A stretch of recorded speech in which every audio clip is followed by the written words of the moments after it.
اللهم صل على سيدنا مولانا محمد وعلى آله وصحبه وبارك وسلم. الحمدللہ ہمارا سورہ یوسف کا لیکچر نمبر 20 ہے اور آیت نمبر 64 کل ہماری کمپلیٹ ہوئی. اس کے آخری جملے میں نے ذکر کیا تھا فاللہ خیر حافظا وهو ارحم الراحمین. اللہ تعالیٰ ہی سب سے بہتر نگہبان ہے اور وہ ہر مہربان سے بڑھ کر مہربان ہے. اس پر ہم نے کل تفصیل کمپلیٹ کی تھی. اس جملے کو مزید سمجھتے ہیں کل الحمدللہ اس کے ضمن میں بڑا پیارا واقعہ سیکھنے کو ملا تھا کہ کس طرح ایک عورت کی انتقال کے بعد اس کی قبر سے جنت البقیع میں اس کی قبر سے جو اس کا بچہ صحیح سلامت نکلا تھا. اس کے تحت ہم نے اس فلسفی کو سمجھا تھا کہ اللہ تعالیٰ جس کی حفاظت کرنا چاہے تو کوئی تباہ نہیں کر سکتا ہے. مسلمانوں کا یہ ایمان اللہ رب العزت پر مضبوط ہونا چاہیے. یعنی لوگوں کے اندر یہ وسوسہ اور یہ مسکنسیپشن ہوتا ہے کہ کسی کے کرنے سے کچھ ہو جائے گا. جب اللہ تعالیٰ حفاظت کرنا چاہے تو وہ نقصان نہیں پہنچا سکتا. کل اس کے ضمن میں نے آپ کی خدمت میں رسول پاک علیہ السلام کی حدیث پاک بھی عرض کی تھی اور معاملات بھی عرض کیے تھے. تو یہ دیکھیں آیت نمبر 64 یہاں پر کمپلیٹ ہوتی ہے. اور یہ معاملہ کیا تھا کہ یعقوب علیہ السلام نے اپنے بیٹوں سے فرمایا کیا میں تم پر ایسا ہی اعتبار کر لوں جیسا کہ میں نے تم پر پہلے اعتماد کیا تھا. فاللہ خیر حافظا وهو ارحم الراحمین. اور اللہ سب سے بہتر حفاظت کرنے والا ہے اور وہ سب مہربانوں سے بڑھ کر مہربان ہے. اب اس کا معنی اس آپ سمجھ لو کہ اللہ کی قدرت بیان کی جا رہی ہے. لیکن مفسرین کرام فرماتے ہیں اس کا ایک معنی یہ بنتا ہے کہ اللہ رب العزت بنیامین کی حفاظت اس سے بہتر کر سکتا ہے جو تم حفاظت کرو گے. یعنی بھائیوں کی تمنا تھی کہ بنیامین کو ان بھائیوں کے ساتھ بھیجا جائے. اس کا معنی ہے کہ اللہ تعالیٰ بنیامین کی حفاظت ان سے بہتر کر سکتا ہے. اور ایک معنی یہ ہے جو میں نے پہلے بھی ذکر کیا تھا حضرت یعقوب علیہ السلام اللہ کے نبی ہیں. وہ جانتے ہیں کہ یوسف علیہ السلام زندہ ہیں, انتقال نہیں ہوا. اب یہ کیا ظاہر نہیں کر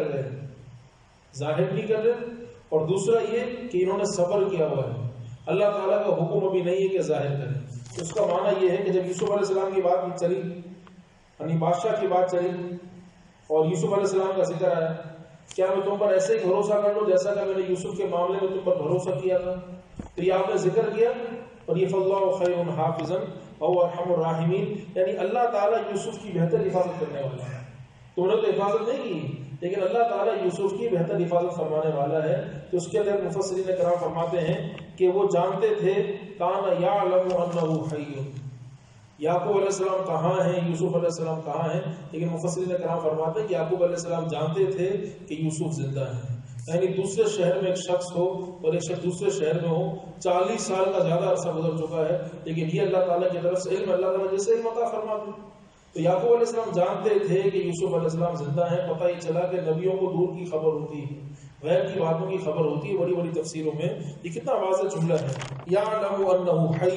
وہ جانتے تھے کہ یوسف علیہ السلام زندہ ہے, 40 سال کا عرصہ گزر گیا. یہ اللہ تعالیٰ کے نبیوں کو علم ہوتا ہے. بہرحال یہ اس آیت کریمہ کی تفسیر پتہ چلے. آگے ہے ولما فتحوا آیت نمبر 65. اب اس 65 سے مضمون یہ شروع ہو رہا ہے جب تمام کے تمام بھائی اپنے والد کے پاس پہنچے اور جب سامان کھولا تو سامان کھولنے کے بعد کیا دیکھا کہ جو رقم ان کو وہاں پر دینی تھی بادشاہ کے پاس یعنی یوسف علیہ السلام کے محل میں جو رقم دے کر جو ان کو غلہ لینا تھا وہ رقم تو ان کے خزانے کے اندر ہی چکی گئی. اب اس کی کیا وجہ ہے, کیا حکمت ہے, میں نے آپ کو ساری کل باتیں بتا دی تھی کہ یوسف علیہ السلام نے وہ چیزیں ان کی رقم کیوں چھپائی تھی. 10 وجہ میں نے آپ کو بتائی تھی. اب یہاں پر ولما فتحوا متاعهم, جب انہوں نے اپنا سامان کھولا, وجدوا بضاعتهم, انہوں نے اپنی پونجی کو یعنی اپنی رقم کو بضاعتهم پایا کہ اسی کے اندر رکھا ہوا ہے. انہوں نے کیا پایا کہ ان کی پونجی ان کی بوریوں کے اندر رکھی ہوئی ہے. ردت الینا ردت الیہم, جو ان کی طرف لوٹا دی گئی ہے. تو سارے بھائی حیران ہو گئے.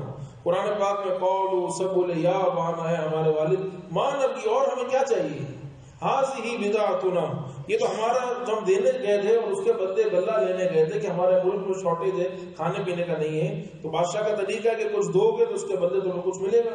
میں نے آپ کو بتایا تھا یا تو جو ہے وہ اپنے اولادوں کو غلام بناؤ یا جانور دو، کچھ نہ کچھ دو، اس کے بدلے غلہ لے لو، اور اونٹ برابر جو ہے سب ایک ایک آدمی کو غلہ ملے گا. تو ہادی بدعتنا ردت الینا، یہ تو ہماری چیز ہمیں واپس کر دی گئی. تمام کے تمام بھائی بہت حیران ہوئے. وَنَمِيرُ أَهْلَنَا، یہ ہماری چیز ہمیں واپس کر دی گئی ہے. وَنَمِيرُ أَهْلَنَا، اب اجازت دیں ہم اپنے گھر کے لیے اور غلہ لے کر آئیں.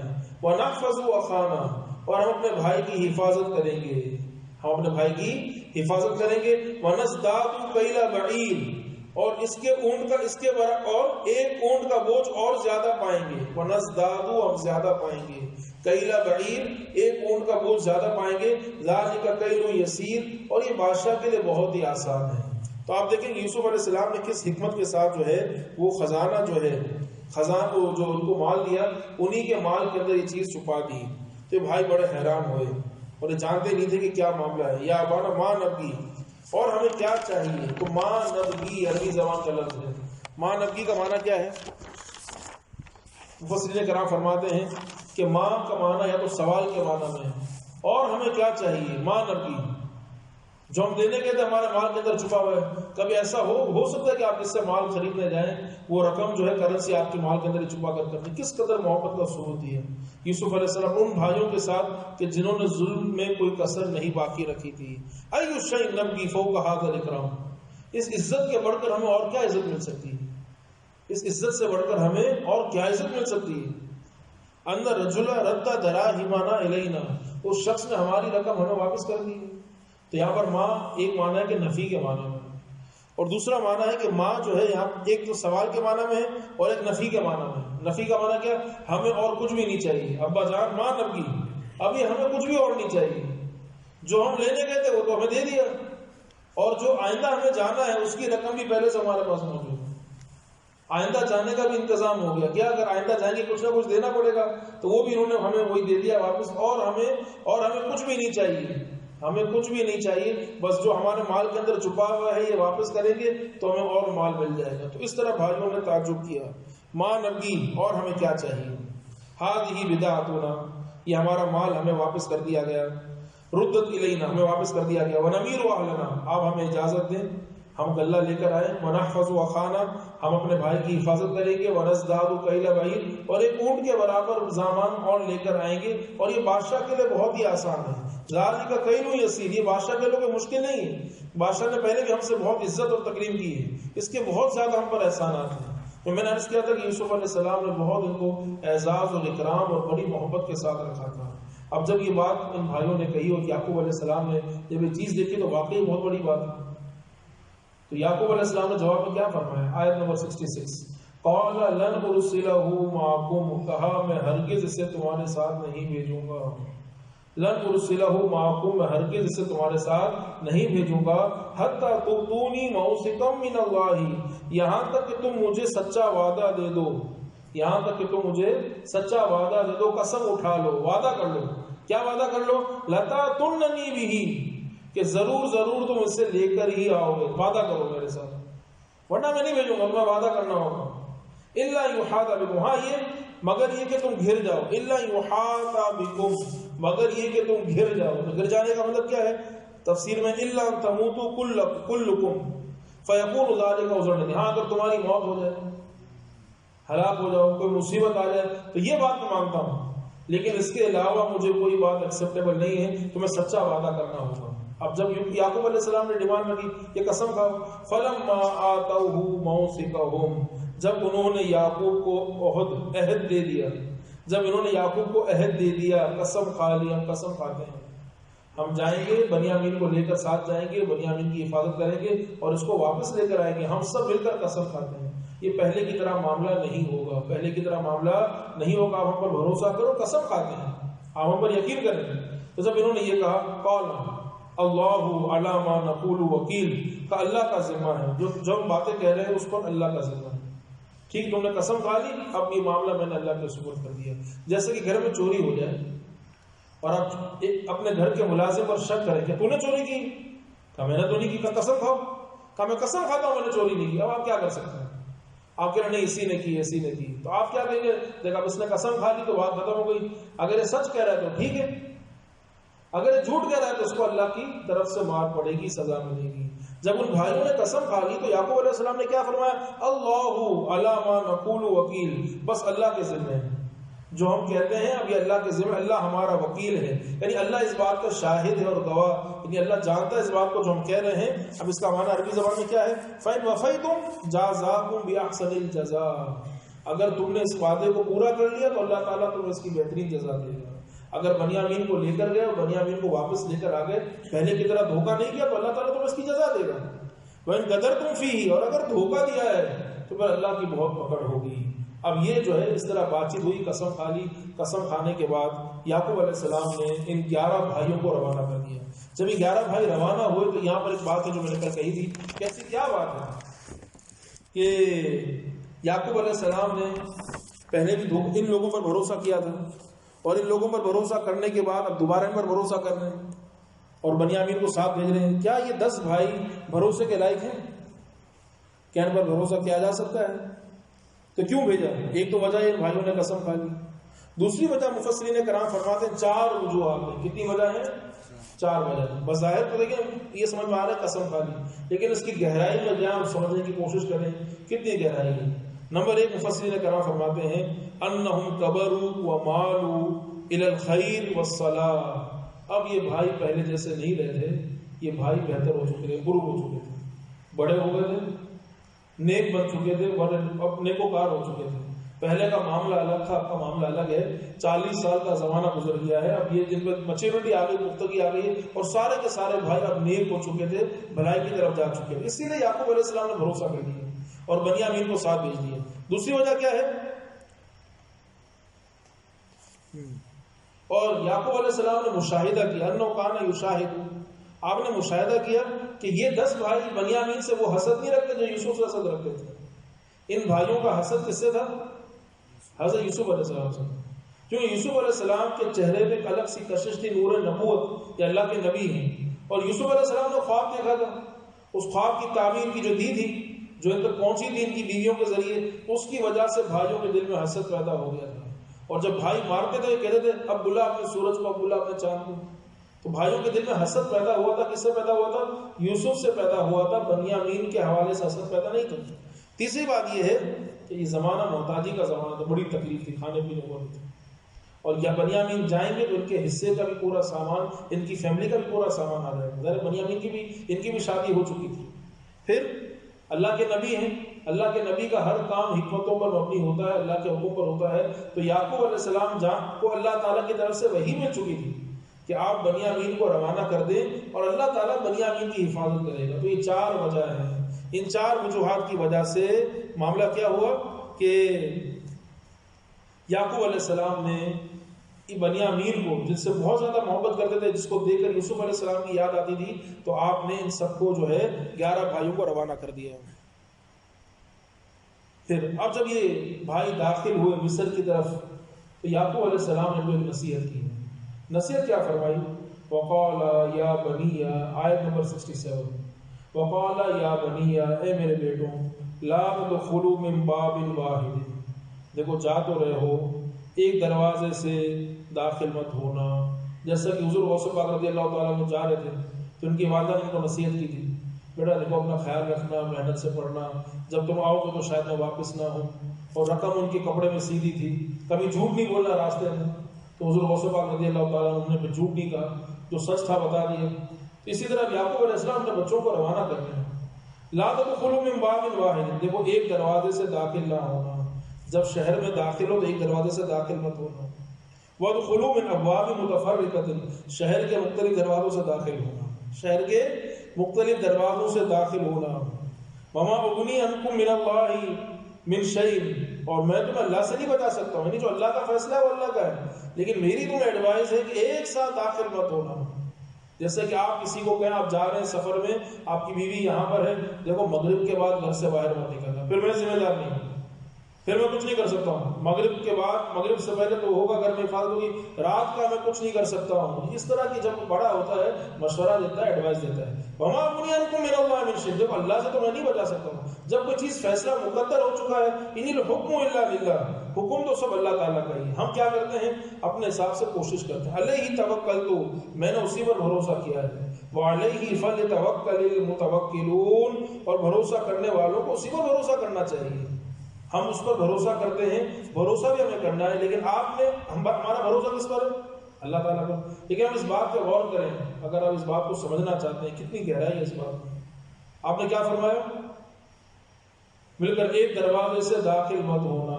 مل کر ایک دروازے سے داخل، تاکہ پتا چلا آپ جاگ رہے ہیں. ایک دروازے سے داخل، مل کر ایک دروازے سے داخل. کیوں؟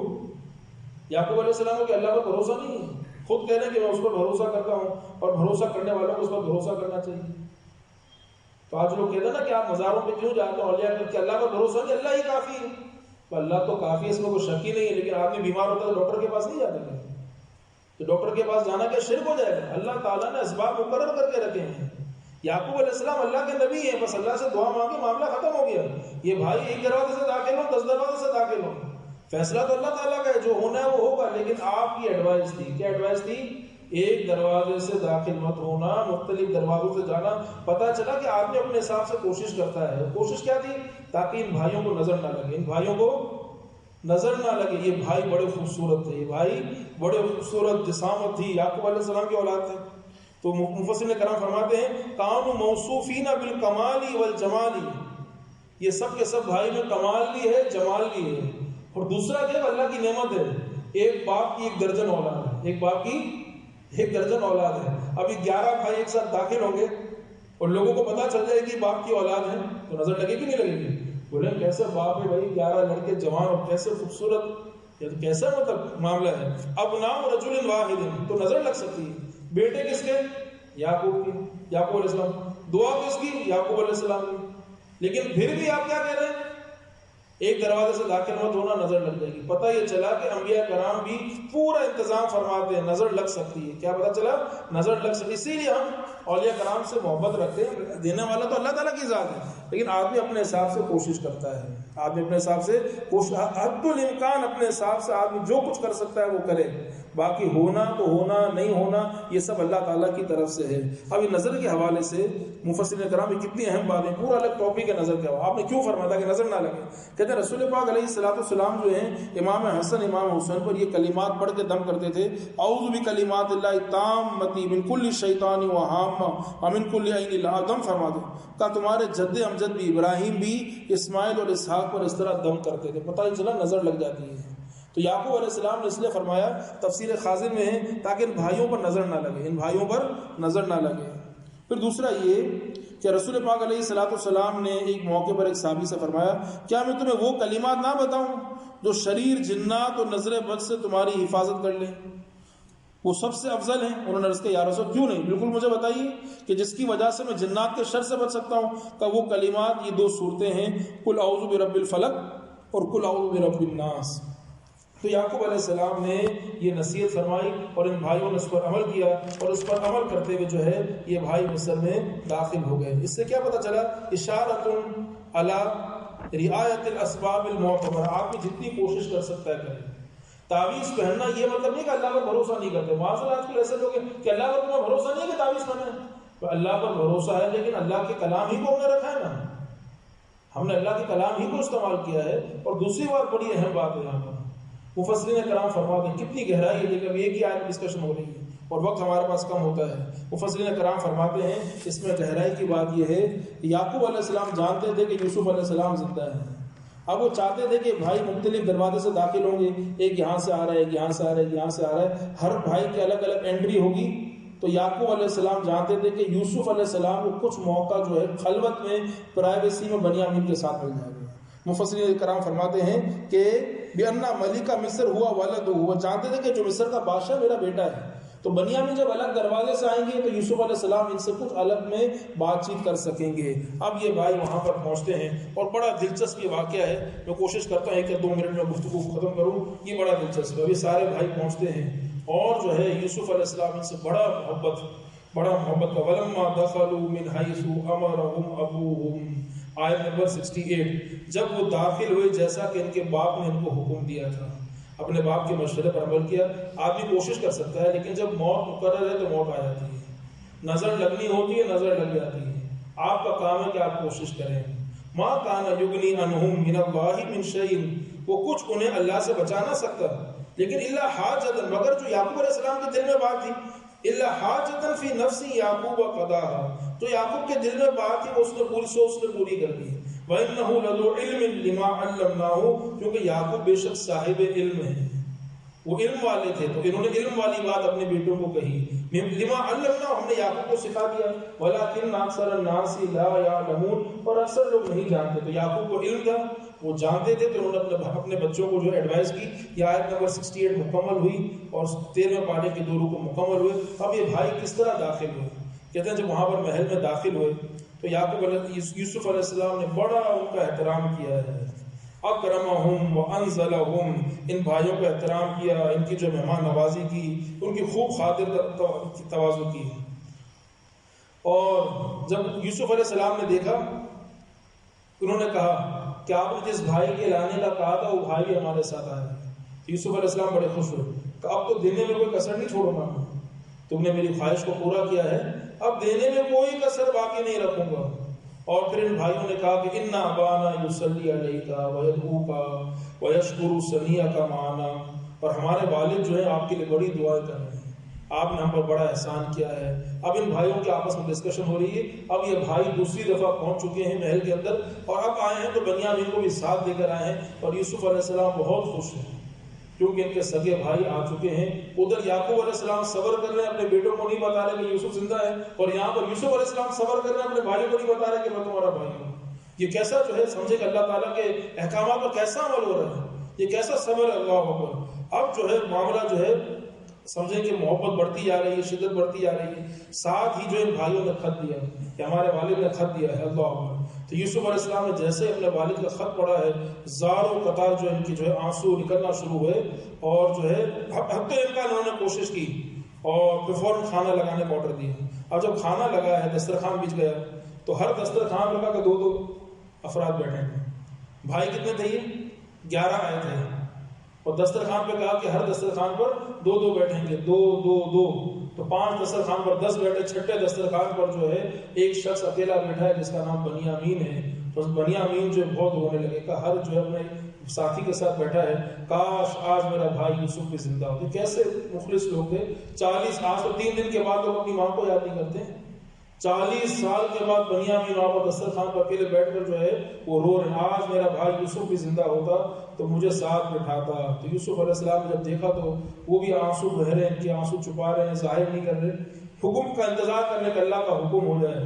تو کہا کہ تمہارا بھائی اکیلا رہ گیا ہے, یہ بھائی تمہارا اکیلا رہ گیا ہے, تو کیا ہوا؟ کہ اس کا سگا بھائی جو ہلاک ہو گیا تھا. پھر بھائیوں نے جھوٹ دیا کہ اس کے سگے بھائی کا تو انتقال ہو چکا تھا. تو آپ نے فرمایا اچھا میں اس کو اپنے ساتھ بٹھا لیتا ہوں. آپ نے بنیامین کو دسترخوان میں بٹھا لیا, لیکن سگا بھائی کو سگا بھائی ہوتا ہے, کچھ بھی نعمت مل جائے. تو یوسف علیہ السلام نے فرمایا کیا تو خوش نہیں ہوتا کہ تیرے فوت شدہ بھائی کی جگہ تو مجھے اپنا بھائی بنا دے؟ کیا تجھے یہ پسند نہیں ہے کہ تمہارے انتقال کیے ہوئے بھائی کی جگہ میں ہی تمہارا بھائی بن جاؤں؟ تو بنیامین آنسو بہا رہے ہیں. بچے نہیں ہیں 40 کے قریب عمر, حد سے زیادہ عمر ہو چکی ہے. کہتے ہیں بات تو تمہاری ٹھیک ہے, تمہارے جیسا بھائی کس کو ملے گا؟ وہ تو بہت خوش نصیب ہوگا جس کا تیرے جیسا بھائی ہوگا, اتنا نیک, احترام کرنے والا, محبت کرنے والا, با اخلاق اور بادشاہ ہو. وہ تو بہت خوش نصیب ہوگا جو بادشاہ کا بھائی ہوگا. لیکن معاملہ یہ ہے کہ تو جیسا بھی ہو لیکن یعقوب کا بیٹا تو نہیں ہو سکتا نا.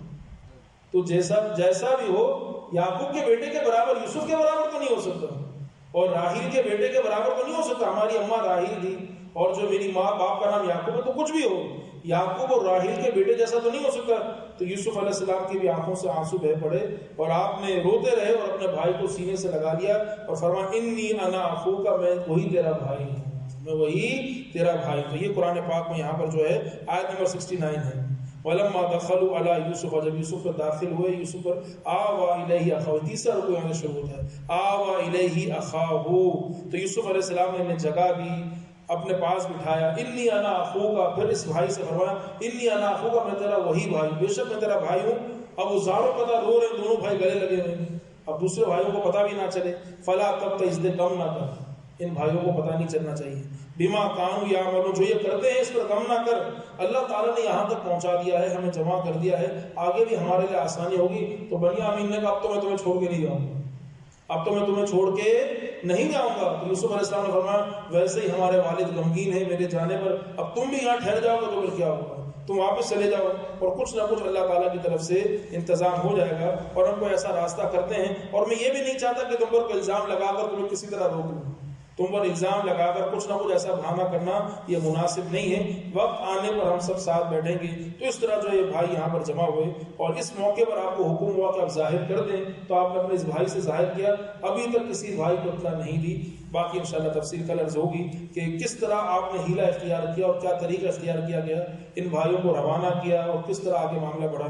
باقی تفصیل انشاءاللہ کل بیان ہوگی۔ دل چاہتا ہے کہ اس کو سنتے رہیں، لیکن ظاہر ہے کہ وقت ہر چیز ایک وقت کے دائرے میں اچھی رہتی ہے۔ اللہ تعالیٰ سب کو سورہ یوسف کی اور قرآن پاک کی برکتوں سے مالا مال فرمائے۔